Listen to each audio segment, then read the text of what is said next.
Hello, in this video we'll be looking at how Devon County Council deals with cycling infrastructure. The route in the video is National Cycle Route 27, also known as Devon Coast to Coast, and it's part of EuroVelo 1. It's rich with history. That old stone building to the left was a tram shed for a horse-drawn tramway that ran from Yelverton to Plymouth. Pay attention to the left of the tarred path. You will see a faint trail at times consisting of parallel depressions, and in places you will see rows of stones just peeking out from the grass. Those stones were used to secure the rails up for the old tramway, and of course it's important to preserve our heritage. But, and you knew there was a but coming, there are miles of these stones. After all, the tramway ran all the way to Plymouth. Now, along this part of NCN 27, the cycle trail and the old tramway converge, and soon enough they will completely overlap.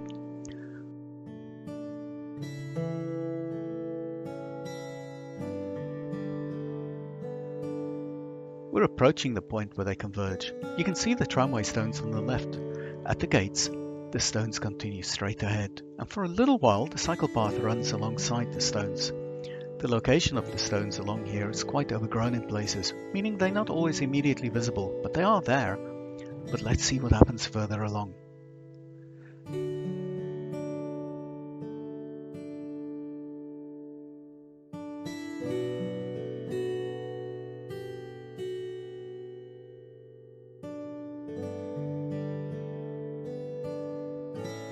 Pay attention, as we're almost there.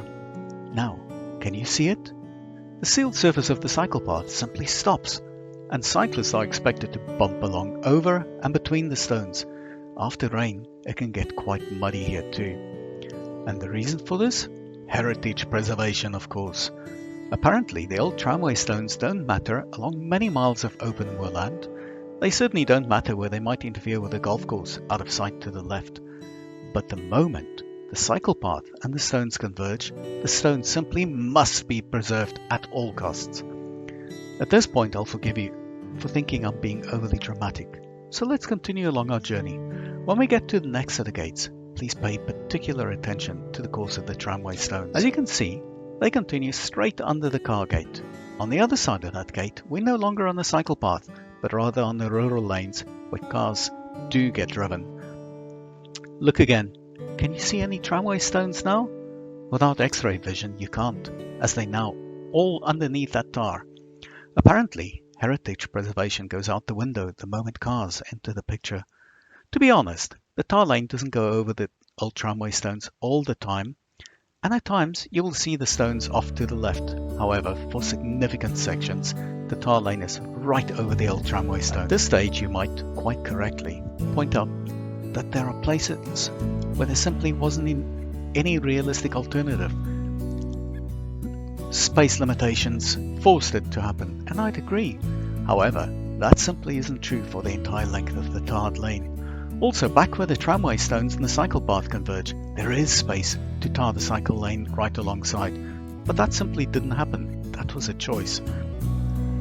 And even if there wasn't enough space, the compulsory purchase of a tiny piece of land just on the other side of the stone wall would have provided the space needed for the cycle path to continue uninterrupted. But no, Devon County Council made a decision that cyclists don't really matter and that heritage preservation overrules the need for a decent cycle path surface. They also made the decision that as soon as cars need the space, heritage preservation can go flying, and they simply tarred over the stones. Don't believe me? Keep watching and you'll see for yourself. We're now approaching the junction where the lane will turn sharply left. You will see the tramway stones continue uninterrupted directly after, proving the tar lane was built right over the old tramway. My question is simple.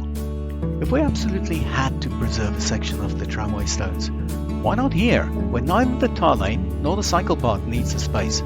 Why was the decision made to only preserve the tramway stones right where the cycle path and the tramway converges? I would love for someone from Devon County Council to provide a simple, clear answer to that.